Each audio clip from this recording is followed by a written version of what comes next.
So this is a Roborock S7 that I've had for a while. Noticed recently that what would happen is when I would run the vacuum, it wasn't really picking up much.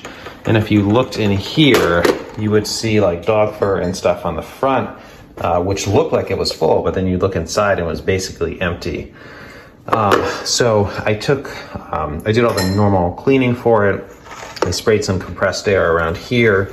I ran it and I noticed that there's pretty much absolutely no air coming out of here.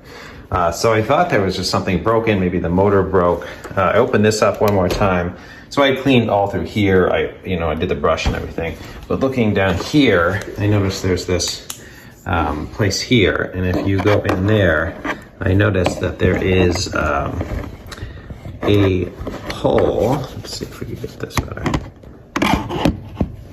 A hole back there that looks to be fully compacted with dust and stuff.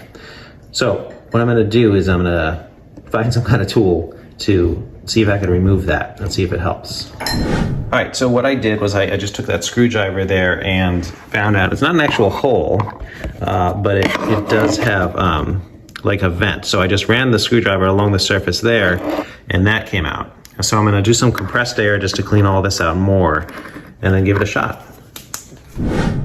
So I did some compressed air down there, and if you go in, zoom in kind of there, you can see that part is much cleaner than it used to be.